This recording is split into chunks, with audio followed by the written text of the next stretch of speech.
YouTube fan community, Beatles fans, random people on the internet. My name is Giggens, and we are here today to talk about the Beatles' UK version of A Hard Day's Night, released in 1964. A really, really solid album. There. End of review.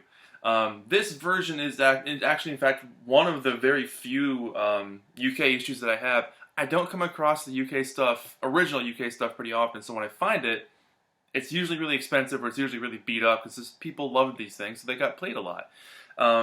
This version in particular, I believe, I can't tell, but I know it doesn't have the flat back, which I know a lot of the other ones did. And it's also got the gray Parlophone logo, so I'm thinking it's maybe from the late 60s, maybe the early 70s. I don't think it's an original, but I'll show the label, and you guys who know more about this stuff, please educate me. I know a lot about this stuff, but not everything, and I'm willing to admit that. So, I don't know what that was about. By 1964, the Beatles were on top of the freaking world. They were the biggest band. They were the humongous phenomenon that we've all come to know and love over the years. And by this point, someone was like, you know what? They should make a movie. Elvis has done movies, and they were pretty successful. Let's get the Beatles into the movie system. And the Beatles were like, all right. So, Richard Lester was there, and they kind of played off of these, or even created these identities.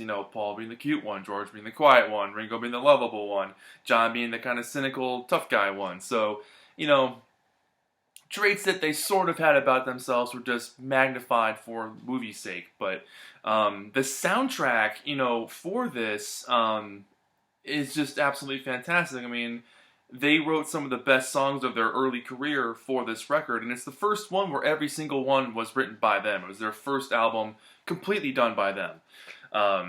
Also, I love the album cover. This album cover is absolutely brilliant. There's something about the British album covers that just look really cool. They always had interesting fonts and text. I love the stereo top. Just a cool look. But like I was saying, by this time they were on top of the world, and they were really, really getting good as songwriters and performers. At this time, they've had several years under their belt of touring nonstop, putting out singles, putting out albums, being on the radio, being on TV. They were a very well-oiled machine, and they had this system down at this point. So by the time this record came along to write, they knew what they were going for, and they wrote songs that really showed their growth. They were using different chord progressions. They were incorporating a whole bunch of different styles in terms of maybe some Latin influence in some songs, different instruments like lots of bongos. Bongos means different instruments apparently, but they were branching out, but they were also keeping some of what made them famous. So they make really good pop, rock, and roll songs, but just expanding on that, getting more creative in the lyrics, getting a little more introspective, like with things we said today.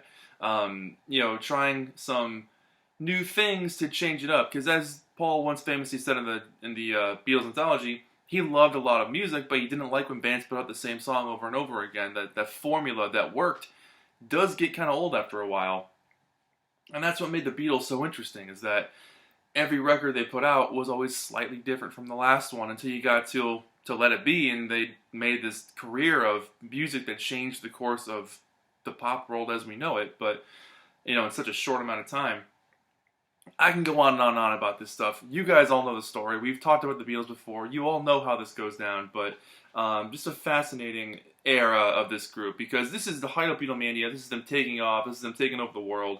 This is before things got super experimental and weird in the studio, but it's after their sort of introductory world of coming off the Hamburg days, doing a lot of cover songs. This is them getting their feet down as look, we're solid performers, this is us, we're here to stay. And with that, A Hard Day's Night is the song that opens this thing. And that opening chord, a few years ago, there were a group of musicians that got together for some talking event, and they actually figured out the chord combination to make that sound. And the gasp in the room was hilarious, because everyone's like, whoa, they did it. Because it's a very, I forget the exact chord combinations that are there to exist to make that sound, but fascinating to hear it actually be recreated. But this song is amazing. I love Ringo's high energy shuffle on this thing. He just slams through this song. Paul and John are giving everything they got vocally. I love the blistering guitar solo on this thing. The whole song makes you want to jump up and dance, but it definitely captures the the idea and the feel that they wanted to convey, especially with the opening sequence of the movie, but the overall tone of what their life was like at this point. It was just nonstop, and I think this was one of Ringo's quips. We've had a hard day's night, one of his many quips, but they were basically summing up that they're working nonstop, and the pace of the song captures that frantic energy, this nonstop movement, and it doesn't relent, it doesn't stop until you get to the end, where you have that that fades out into obscurity, and it's almost like giving off this hypnotic feel that this isn't going to end. Like, we're gonna carry that weight a long time. Like, this isn't going anywhere. So maybe there's deeper meanings to A Hard Day's Night beyond just a story about working so hard for your girl or something. But maybe I'm reading too deeply into it. But just a fascinating song. I love Paul's solo vocal on this too, in the bridge. But yeah, absolutely knockout of a track. Great way to open the album. It just really slams you right into it. I should have known better. This is easily one of my favorite songs of the early days. The harmonica on this thing is so classic Beatles. I love the harmonica on the early Beatles records. And it continues to flow beautifully. It comes out of A Hard Day's Night really well. So sequentially, I think that makes a lot of sense. And John's vocal on this thing is like absolute perfection. He just nails it the whole way through. The harmonica itself being a memorable hook lends itself well to George's sing-along guitar solos, which he did throughout the Beatles' career. But he's one of the few guys you can, or anybody, you can sing along to his guitar solos, kind of hum them along and memorize them really, really well. Because a lot of them sound kind of easy, but there's something to be said for the way they made things sound, where a lot of their songs sound like, oh yeah, I could play that, but to get the rhythm down, to get the phrasing down, they were really talented at what they did. But I love how there's uses of several different minor chords to jump into the majors again. So it makes the track exciting because there's different dynamics and shifts throughout it. Yeah, just a perfect early Beatles song. If I Fell, as they say, pays tribute to the Everlys. I mean, Paul and John's harmonies on this one are fantastic. Just a knockout performance. And I like Ringo's timid shuffle in the background. He just bounces along really well. Not really making his presence known, but really adding that definition underneath it all. And the acoustic strumming is great, with little touches of the electric strumming on top, a little picking here and there. It shows how strong of a group they were, that they can really, really rely as the vocals being the main focal point, and let the music underneath it not really get in the way, but also be such a separate entity from the lyrical structure of what they're presenting. So you get dynamics here, and that's, I think, what makes the Beatles a great group, is that every song they ever put out has something different going on. It's not just the four of them following each other. It's always one little thing here and there that's sort of off kilter in its own way, that adds to the overall characteristic of what the song is trying to do. But yeah, If I Fell is just absolutely fantastic. I love this part in the movie where they sing this song, because the guy comes over to mess with Ringo's drums, and they loom large in his legend. So yeah, we can all quote that movie night and day. And I Love Her is the song that follows after this one. Is it? No, Happy Just to Dance With You comes up next. This is George's vocal on a John and Paul song. But yeah, super up-tempo rocker. I've always loved this one. I love the swing that John and Paul have with their backup vocals in this. That whoa stuff is really, really fun. So it gives it a definite bouncy vibe. But George's vocal on this is really smooth. He just glides over the top of this thing so well. And the different drum beats that Ringo incorporates with the bongos and some of the toms gives this a really Roomba kind of bouncy feel. So that slightly off kilterness again adds to the overall dance vibe of this track. So really digging that one. And then you get And I Love Her, which really is one of my favorites on this thing.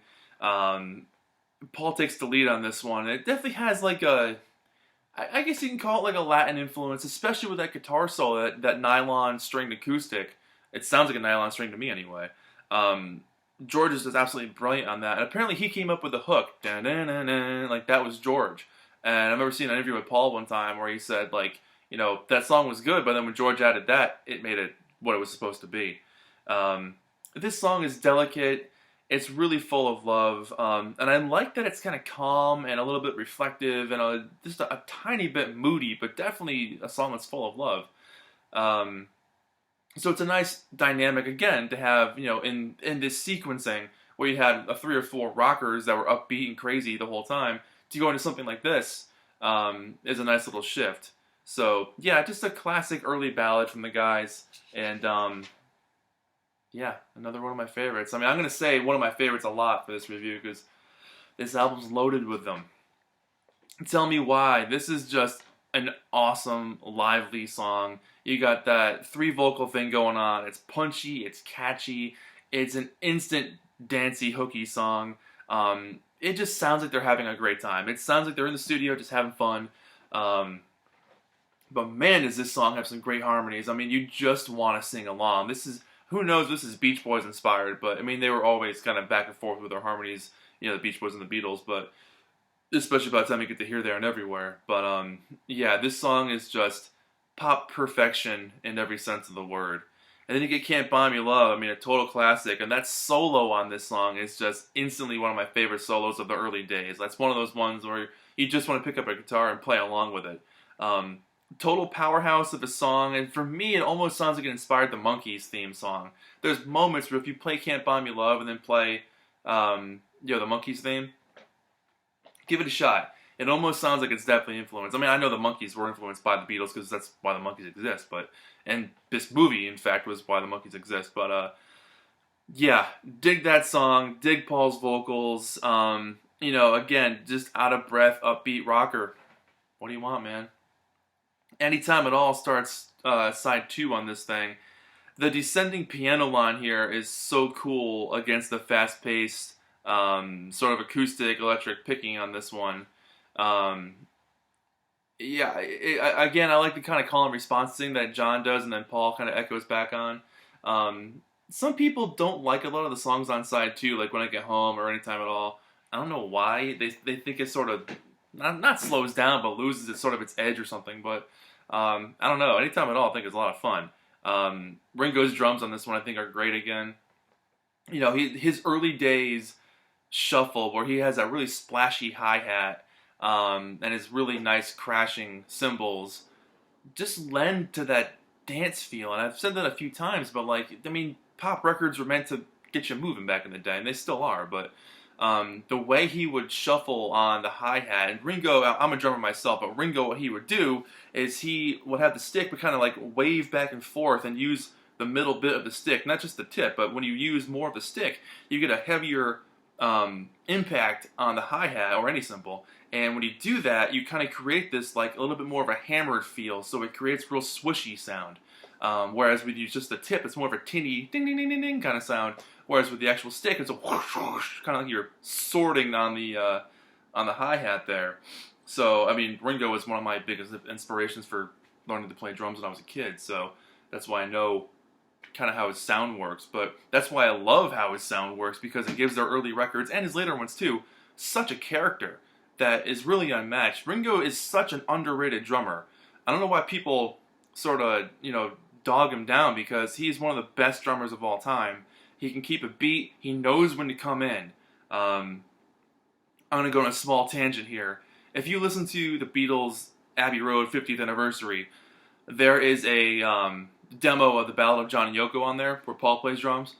And Paul's a pretty good drummer, but his fills don't happen at the right time. There's moments where he does fills that just sound awkward. Ringo only put fills where they're needed. He never got in the way of the drummer, of the singer rather, which makes his style so perfect that he was the best drummer the Beatles could have had, because when you've got the great vocals up there, you don't want to get in the way of that. And there was very few times where he ever did, where he made the drums the main focus, songs like Rain, or maybe some of the fills on A Day in the Life. But yeah, Ringo Starr, one of the best drummers of all time. I'll Cry Instead. The American version, it says I Cry Instead on some of the labels there. John on lead again here. I like this one. There's lots of tambourine here. It's kind of short and simple, but a really awesome bass line. Paul was really starting to stretch out the bass on this one. Yeah, I just dig this one. It's basically a John vocal solo on this one, or solo vocal, if you will. Yeah, it's yeah, like I said, short, simple kind of song, but really dig it. Just a fun thing. Things We Said Today. This is a great song, one of George's favorites back in the day. A concert staple they'd play over and over again. Excellent harmonies. I'm loving the minor vibe throughout this one, and that really stabbing guitar phrase. I mean, that dun-dun-dun, dun-dun-dun, what a cool riff. And you tell they probably built the song around that, but hell of a riff. It's nice to hear something a little bit on the I don't want to say darker side, but it's kind of like more of a reflective song. It's not instantly poppy, hooky. I mean, there's parts of it are where there's a huge shift where you get to the, I guess you can call it a chorus, but, you know, where that picks up and the cymbals really come crashing in and it's a little more upbeat. But the rest of the song is a little bit more laid back, kind of moody. And so it's interesting to have two songs by Paul on an album that are a little bit more on the moody side than just John's. So that's interesting. Especially because Paul was, you know, really early on in his relationship with Jane Asher at this point. I mean, yeah, a little bit of a shift because later on John would definitely do a lot more of the moody songs. But When I Get Home, a lot of people don't like this one. Pretty different of an opening for this one for them. You know, it's got an interesting chorus. I like some of the words on here rhyming trivialities. I mean, that's a pretty interesting word to have in a Beatles album for this time. Or anybody's album, really. It's kind of a big word. That whoa, I kind of opening, they repeat that a lot throughout the song. I don't know, I think it's fun. Is it the best song on the album? No, but it's a lot of fun. You can't do that. This was, again, one of their favorite ones back in the day. Ringo's drumming on this one is fantastic. That shuffle is great. The cowbell on it is a lot of fun. One of the best guitar solos they did on this was on this one. I mean, George just rips through that thing.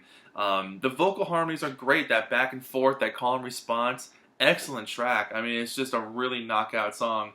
And then I'll Be Back ends this thing. And again, the chords on this one are cool. Here's John sort of being a little bit more not darker, but a little bit more introspective, kind of like Paul's earlier songs here. John holding that long vocal note was great. I mean, on the Beatles anthology, you hear him kind of mess it up a couple of times, which is funny. But yeah, I really love this album. It's a great early Beatles album. And here's the record for you. So yeah, this is the black and white, or, you know, silver and black, whatever you want to call it, logo for Parlophone. I know a lot of the earlier ones were gold for the colors. So if anyone knows, it's a PCS 3058 stereo EMI. You know, there's no date on it. There's no year or anything. Manufactured in Great Britain, Northern Songs. It says, you know, it says copyright 1964, but I don't think it's an original. It might be, but I'm really bad at judging the British records. The American ones, no problem. I can do that all day, but yeah, the British ones are a bit harder. Here's the back cover. A Hard Day's Night. The back covers of these British ones are so cool. Always love these. Nice shots of the guys. Good information with liner notes there talking about the movie. And I do like how they split it off where it says, you know, songs from the film A Hard Day's Night and then just side 2. Yeah, this one for me is easily like a 9 out of 10 in terms of Beatles records. This one is absolutely fantastic.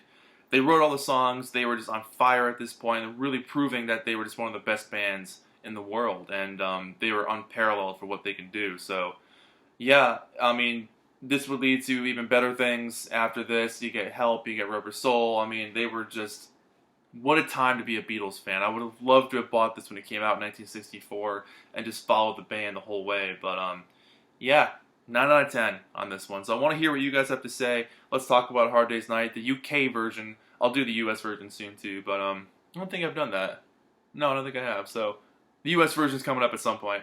And that's it. My name is Giggens. This has been The Beatles, A Hard Day's Night, UK version. Thank you so much for watching, and I'll see you guys in the next video. Bye-bye.